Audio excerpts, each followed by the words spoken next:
독립출판 오디오북 립술. 이 오디오북은 순간랩 자유리님의 브런치 매거진 진짜 자기계발서 중 내면의 어린아이를 찾아서입니다. 자세한 사항은 더보기란의 링크를 확인해주세요. 내면의 어린아이를 찾아서. 샵 이성적인 척 애쓰는 그러나 감정투성인. 인간은 이성적인 동물입니까? 이 질문에 대한 오랜 시간 학자와 연구자들의 이론은 한결같았습니다. 사고할 수 있는 거의 유일한 동물인 인간은 포유류의 최상층을 차지할 수 있었고, 불의 발견을 통해 연한 고기를 섭취하면서 생겨난 이마 부위의 빈 공간이라는 우연적 결과가 만들어낸 전두엽은 인간을 신과 같은 위치로 만들어 주었습니다. 좋습니다. 사람은 사고하는 동물입니다. 그래서 인간은 고도화된 과정에 안정된 문명의 체계를 만들어낼 수 있었습니다. 그런데 문제가 하나 생겼습니다.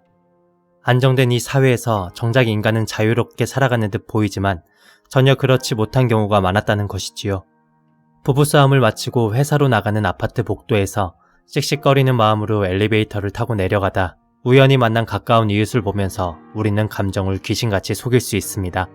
함께 있기가 밋밋해지다 못해 건조해진 오래된 연인을 바라보면서 우리는 바라보지만 진짜 보지 않는 느낌을 무미건조한 옅은 미소로도 언제든 감출 수 있습니다. 나를 괴롭히기만 하는 회색빛 직장 상사들이 가득한 회사에서도 우리는 휴가지 속 아이 같은 미소로 그들을 자연스러운 척 응대할 수 있습니다.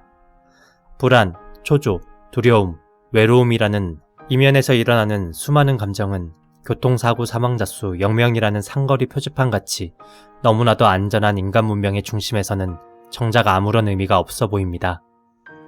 인간은 어쩌면 너무나도 쓸데없는 두려움, 불안, 외로움을 수시로 느낍니다. 조상이 내게 물려준 이 감정의 덩어리를 해결하지 않고서는 오늘도 나는 이성적인 사고를 하고 있는 것인지 의심이 들 만큼 무거운 하루가 내게 주어지는 것 같습니다. 그러면 도대체 인간은 왜 이렇게 불필요한 감정들을 느껴야만 하는 것일까요? 수십만 년 전 인류는 말이죠. 언제나 긴장의 끈을 놓지 않은 채 살아야만 했습니다. 지푸를 덮고 잠을 자다가 독거미가 와서 아이를 묻니다.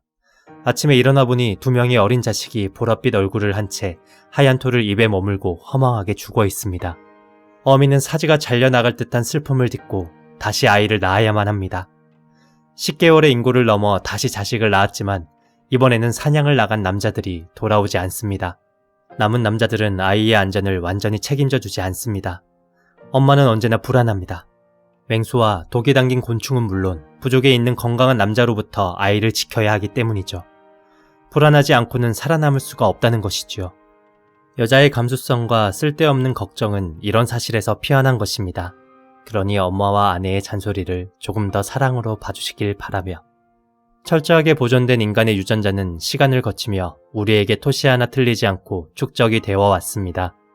회사를 나갈 때 입는 양복도, 사람과 사람을 연결하기 위해 쓰는 스마트폰도 모두 인류의 유전자와는 별개의 것들입니다.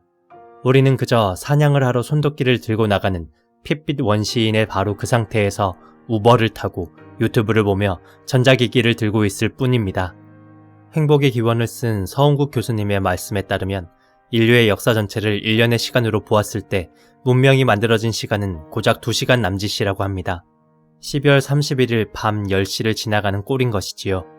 그러니 우리의 몸은 인류 날것의 그대로를 전수받은 채 매일매일 어쩌면 이제는 생존에 쓸데없어져 버린 부정의 감정을 외면한 채 살아가게 되는 것인지도 모릅니다. 샵 마포대교 자살은 이유가 있다.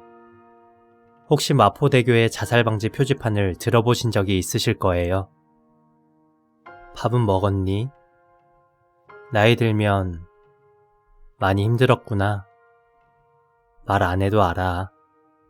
보기만 해도 따뜻한 마포대교의 표진말이 자살방지에 효과가 있는 듯 하지만 정작 마포대교는 자살자의 수가 2012년 15건이었던 게 2013년 93건, 2014년 184건으로 큰 폭으로 늘었습니다. 2014년 한강 전체 다리에서 있었던 투신 시도가 396건이었다고 하니 그 절반 정도가 마포대교에서 일어난 셈입니다. 자살의 방지를 위해 만든 대교에서 도대체 왜 이런 일이 일어나는 것일까요? 변수는 마포대교의 표지판이 아니었습니다. 마포대교가 자살 방지로 유명해지자 인간은 자살의 순간마저도 유명한 명소에서 하고 싶은 마음이 들었기 때문입니다. 그들은 충동적인 자살의 순간마저도 사람들의 관심을 받고 싶어 했습니다. 그래서 아이러니하게도 자살을 결심한 많은 이들이 자살의 현장에서 어쩌면 더 높은 확률의 구조를 받을 수도 있었습니다. 지독한 외로움, 자살의 장소마저도 인간은 교묘한 감정의 시스템의 원리를 따른 것입니다. 사실 자살은 사람들의 순간 감정을 통제하지 못해서 일어나는 현상입니다. 톨스토이는 소설 안나 까리르나의 주인공 안나가 자살의 직전 평범한 오전의 순간까지 자신의 삶을 평범하게 살아감을 그립니다. 그러다 불현듯 찾아오는 자살의 충동을 이기지 못하고 그녀는 허무한 죽음을 결행하게 됩니다. 평범한 하루의 일상에 불현듯 찾아오는 안나의 죽음에 담긴 그의 냉철한 시선이 제 무릎을 치게 만듭니다. 이는 비단코 소설만의 이야기가 아닙니다. 사실 우리의 중요한 판단은 이성적으로 하는 듯 보이지만 감정의 요소로 인해서 결정되는 것이 너무나도 많기 때문이죠. 마포대교에 구조된 대부분의 사람이 사실은 자살을 시행하지 못한 것처럼 말이죠. 샵, 예쁜 구두. 저는 한번 고액의 강연을 고민도 하지 않고 현장에서 결제한 적이 있었습니다. 재밌는 사실은 제가 고액의 강연을 확신하게 된 우스운 계기가 있었습니다. 그건 바로 그 여성 강연자가 신은 매우 세련되고 예쁜 구두였습니다. 제가 구두 성애자라서가 아닙니다. 빛나는 강연자의 구두를 보며 이 정도의 구두를 신은 사람이라면 분명 내가 찾는 사람이 맞을 거야 라고 저는 무의식적으로 확신했던 것 같습니다. 그런데 이 우스운 이야기가 과연 저만의 이야기일까요? 사람들은 감성을 숨긴 채 자신이 매우 이성적인 판단을 하는 것처럼 스스로를 포장합니다. 하지만 정작 사람의 대부분의 판단은 이성이 아닌 감정이 시키는 것입니다. 기분이 나쁘면 이해할 수 없게 더 많은 물건을 구매합니다. 그리고 자신의 구매 이유를 정말 필요한 시기였다고 귀신같이 합리화를 합니다. 전혀 살 생각이 없던 TV 속에 나오는 하얀 운동화를 보면서 충동적으로 무언가를 구매하고 낡은 신발을 애써 꺼내보기도 합니다. 사실 이것은 과학적인 근거가 있는 행동입니다. 감정을 주관하는 전두엽이라는 곳이 있는데 이곳이 바로 사람의 판단을 관장하는 역할을 하기 때문이에요. 그래서 전두엽에 이상이 생긴 사람들은 여러 가지 물건을 놓고 이것과 저것을 쉽게 구분합니다. 인지력은 전혀 문제가 없기 때문이죠. 하지만 정작 물건을 선택해야 할 때 그들은 선택 장애가 옵니다.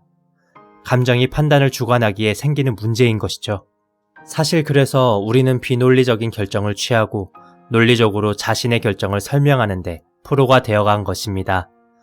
예쁜 구두가 저의 결정을 만들었다는 사실을 듣고 싶어하는 사람은 없을 테니깐요. 샵, 이중잣대. 문제는 우리가 이 중요한 감정에 대해서 이중잣대를 가지고 있는 것이 사실입니다. 감정은 아무짝에도 쓸데없는 거야. 이런 이야기를 들어보신 적이 있으신가요? 김 본부장은 감정을 쉽게 드러내는 사람이야. 프로 잡지 못해. 이런 말을 누군가에게 하신 적은 없으신가요?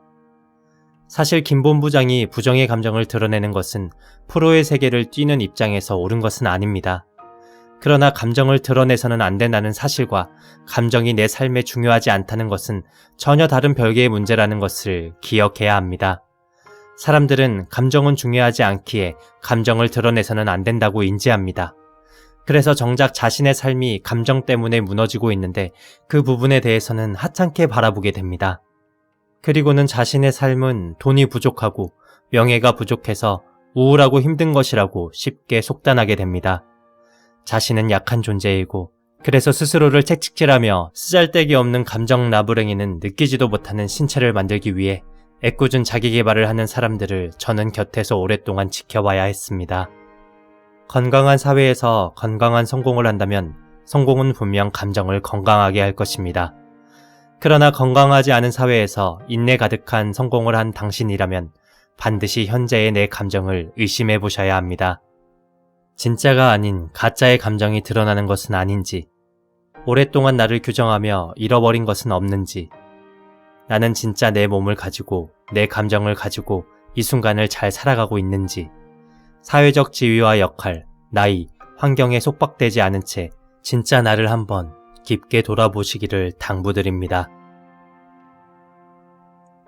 샵, 감정과 행복, 그리고 자유. 저는 이렇게 생각합니다. 인간은 말이죠. 이성적인 척을 진짜 잘하는 감정의 동물입니다. 감정을 세련되게 느끼기 위해서 오히려 이성을 이용하는 동물이 더 정확한 표현일 것 같습니다. 그래서 저는 누구를 만나든 이렇게 이야기하곤 합니다. 당신이 무슨 일을 하는 사람인지, 당신이 어떤 생각과 가치관을 가진 사람인지, 당신이 부자인지 가난한지, 당신이 젊은 사람인지 아닌지, 당신이 사회에서 어떤 역할을 하는지, 당신이 어떻게 살아왔는지. 그건 제게 전혀 중요한 것은 아닙니다. 그저 지금 당신의 내면의 어린아이가 잘 지내고 있는지, 제게는 그것만이 제일 중요한 일입니다. 저는 그래서 누구를 만나도 평등하고 동일한 시선으로 그들을 바라봅니다. 사람은 누구나 내면의 아이를 가지고 살아갑니다. 그 아이는 과거의 상처 속에서 세상이 두려워 자신을 꽁꽁 숨긴 채 가슴 한켠 속에 단칸방을 빌려 지냅니다. 우리는 오랜 시간 동안 그 아이를 외면하고 방치합니다. 독거미가 없어진 현대사회에서 생존에 도움이 되지 않는 이유로 우리는 그 불쌍한 아이를 버리고 살았습니다. 행복을 꿈꾸고 자유를 꿈꾸시나요? 무언가를 이루면 그 꿈이 나에게 행복과 자유를 줄 것 같진 않으신가요? 그래서 열심히만 살고 계시지는 않으신가요? 행복과 자유는 복권 같은 성공의 강도로 해결되는 문제가 아닙니다. 소소히 들어오는 작은 햇살, 일랑이는 바람결에 촉록한 플레음새 하나를 더 자주 맞이할 수 있는 빈도로 우리는 더 자유롭고 더 행복해지는 법입니다. 그렇듯 너무나도 어려워만 보이는 순간을 살아간다는 것은 내 감정에 충실한 삶을 살아가는 의미이기도 하지요. 그래서 나의 건강한 감정이 내 삶을 통째로 바꿀 수 있는 마법이 되어줄 것입니다. 내 안의 어린아이를 찾아보세요. 그리고 오늘은 한번 오랫동안 잠겨진 그 방의 방문에 문을 두들겨 보세요. 아이는 반드시 당신의 손을 잡아줄 것이니깐요. 작가의 말. 이제부터 저는 이 글을 통해서 독자분들이 내면의 아이에 대한 성장을 통한 진짜 자기계발의 비법을 조금씩 공유하려 합니다. 부디 이 글을 읽는 나의 그대가 조금이라도 자신의 삶의 진짜 감정들로 채워갈 수 있는 용기의 계기가 되시기를 당부드립니다.